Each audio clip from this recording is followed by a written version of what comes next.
ನಮಸ್ತೆ ವೀಕ್ಷಕರೇ, ನೋಡಿ, ಕಪ್ಪು ವಸ್ತ್ರದಿಂದ ಈ ಒಂದು ತಂತ್ರವನ್ನು ನೀವು ಮಾಡಿ ಸಾಕು ವೀಕ್ಷಕರೇ, ನಿಮ್ಮ ಶತ್ರು ನಿಮಗೆ ಮಿತ್ರನಾಗ್ತಾನೆ.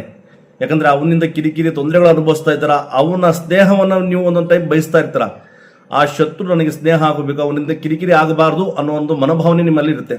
ಹಾಗಿದ್ರೆ ಈ ಒಂದು ತಂತ್ರವನ್ನು ನೀವು ಮಾಡಿ ಸಾಕು ವೀಕ್ಷಕರೇ, ನಿಮ್ಮ ಶತ್ರು ನಿಮಗೆ ಮಿತ್ರನಾಗ್ತಾನೆ. ನೋಡಿ, ಏನ್ ಮಾಡ್ಬೇಕಪ್ಪ ಅಂತಂದ್ರೆ, ಒಂದು ಕಪ್ಪು ವಸ್ತ್ರವನ್ನು ತಗೊಳ್ಳಿ. ಅದರಲ್ಲಿ ಏನು ಮಾಡಬೇಕಪ್ಪ ಅಂತಂದರೆ, ಕುಂಕುಮದಿಂದ ನಿಮಗೆ ಯಾರು ತೊಂದರೆ ಕೊಡ್ತಾರೆ, ಯಾರು ನಿಮಗೆ ಶತ್ರು ಆಗಿದ್ದಾನೆ ಅವನ ಹೆಸರನ್ನು ಬರೆದು ನಿಮ್ಮ ಕೈ ಮುಷ್ಟಿಯಷ್ಟು ಕಲ್ಲುಪ್ಪನ್ನು ತಗೊಂಡು ಆ ಕಪ್ಪು ಬಟ್ಟೆಯಲ್ಲಿ ಹಾಕಿ ಗಂಟನ್ನು ಕಟ್ಟಿ ನಿಮ್ಮ ಬಳಿ ಇರಬೇಕು. ಒಂದು ದಿನ ನಿಮ್ಮ ಬಳಿ ಇರಬೇಕು.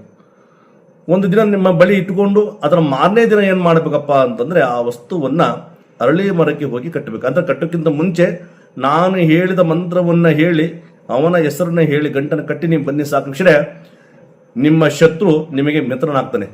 ನೋಡಿ, ಯಾವುದಪ್ಪ ಮಂತ್ರ ಅಂತಂದ್ರೆ, ಓಂ ಕ್ಲೀಂ ದೇಹ ಬಂಧನಂ ದೇಹಿ ವಶಂ ಕುರುಕುರು ಸ್ವಾಹ ಅಂತ ಈ ಮಂತ್ರವನ್ನು ಹೇಳಿ ಆ ವಸ್ತು ಗಂಟನ್ನು ಕಟ್ಟಿ ನೀವು ಅರಳಿ ಮರಕ್ಕೆ ಬನ್ನಿ ಸಾಕು ವೀಕ್ಷಕರೇ, ನಿಮ್ಮ ಜೀವನದಲ್ಲಿ ಆ ಶತ್ರುವಿಂದ ನಿಮಗೆ ಜೀವನದಲ್ಲಿ ಯಾವುದೇ ತೊಂದರೆಗಳು ನಿಮಗೆ ಬರುವುದಿಲ್ಲ. ಅವನು ಮಿತ್ರನಾಗಿಯೇ ಇರ್ತಾನೆ ನಿಮ್ಮ ಜೊತೆ. ವೀಕ್ಷಕರೇ, ಇದು ನಿಮ್ಮ ಸ್ನೇಹಿತರಿಗೂ ತಿಳಿಸಿ, ಕಮೆಂಟ್ ಮಾಡಿ, ಲೈಕ್ ಮಾಡಿ. ನಮಸ್ತೆ.